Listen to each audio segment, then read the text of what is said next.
Bom dia! E aí, galera, vamos lá.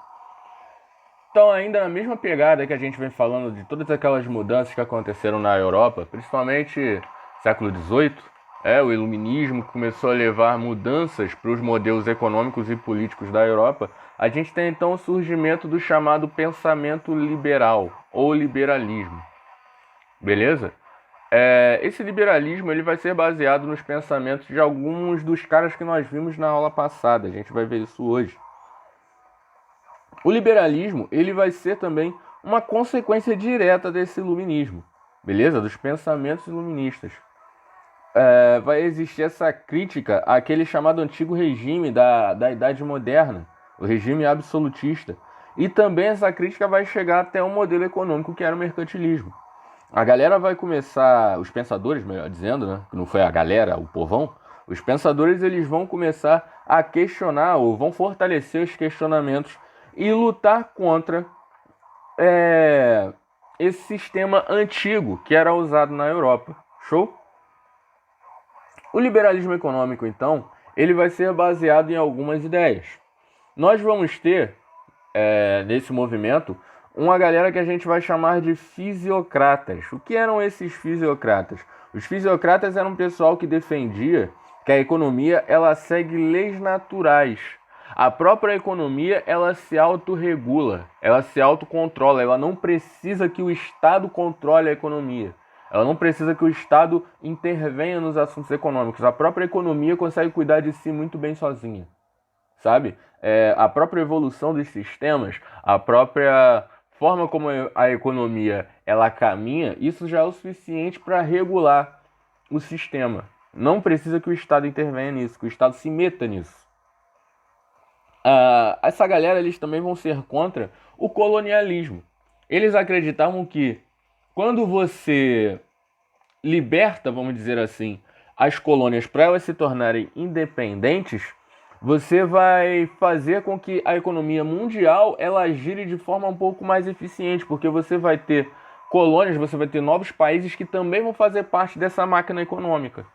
Então ali você tem novos países para serem clientes, para negociar, novos países para fazer negócio, novos países para comprar e vender, para estabelecer relações comerciais sem aquele estilo de dominação, como acontecia no colonialismo. Beleza? Eles eram favoráveis também à industrialização. A industrialização ela vai ser o grande salto, vamos dizer assim. A gente vai falar na próxima aula sobre a Revolução Industrial. O grande salto para o desenvolvimento dessa economia de forma global.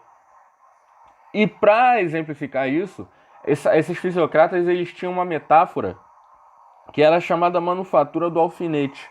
O que seria essa manufatura do alfinete? Eles defendiam o seguinte: quando um cara ele vai fabricar um alfinete, se ele sozinho for fazer todo o trabalho, ele vai ter uma produção muito menor. Se ele próprio tiver que separar a matéria-prima, tiver que cortar os pedacinhos de metal, tiver que afiar o alfinete, encaixar ali a bolinha, a cabeça do alfinete, se um cara só for fazer isso, a produção ela vai andar devagar e ele vai produzir menos ao longo do dia. Agora, se você dividir tarefas, se você colocar um cara só para separar a matéria-prima, um cara só para afiar a ponta do alfinete, um cara só para colocar a cabeça do alfinete, dividir esse trabalho, a produção ela vai andar mais rápido, beleza? Essa divisão do trabalho era chamado especialização.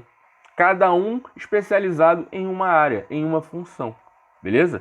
Então o liberalismo econômico vai defender esse lance. O liberalismo econômico, que a gente chama de clássico, ele defende alguns princípios, algumas regras fundamentais. A primeira delas é que a economia deve ser regida pelas suas leis naturais, como a gente falou no começo. Uma dessas leis, a principal dela, é a chamada lei da oferta e da procura. Beleza? Quanto mais a procura por um produto, maior é a produção desse mesmo produto. Desculpe a redundância. Beleza? Lei da oferta e da procura, ou lei da oferta e da demanda. Algumas pessoas usam esse termo também. Outra questão era a livre iniciativa, chamado individualismo econômico. Como assim? Um cara para abrir uma loja, ele não tem que ter permissão do Estado para isso. Beleza? Ele quer abrir uma loja, ele vai lá e abre. E ponto. O liberalismo então defendia isso. Princípio também muito importante, a livre concorrência. Eles eram contra os monopólios. sabe? Um cara só dominar todo um setor. Ah, setor de venda de tecidos. Só um cara pode vender tecidos e ele vende o preço que ele quiser o tecido dele. Não, não é assim, segundo o liberalismo. O liberalismo defende que haja concorrência. Que a concorrência ela vai melhorar a qualidade do produto, vai fazer com que o preço ele dê uma equilibrada. Beleza? Outro lance também era o chamado livre-cambismo. Esse livre-cambismo era uma redução nas taxas de impostos, nas taxas alfandegárias, para poder incentivar a galera a produzir o comércio. Os impostos deixavam o comércio muito custoso. E o sagrado princípio da propriedade privada. O sagrado eram eles próprios quem diziam. Por quê? O que é o princípio da propriedade privada? Brother, aquilo que é meu e ponto. Eu não sou obrigado a dividir o que é meu com ninguém. Eu não sou obrigado a dividir o meu com o Estado e nem com nenhuma outra pessoa particular. Se eu quiser dividir, aí é uma coisa, mas se eu não quiser, eu não sou obrigado. Beleza? Então esses são os princípios fundamentais do liberalismo. No próximo vídeo a gente vai começar a falar sobre a crítica ao antigo sistema e os principais pensadores dessa corrente.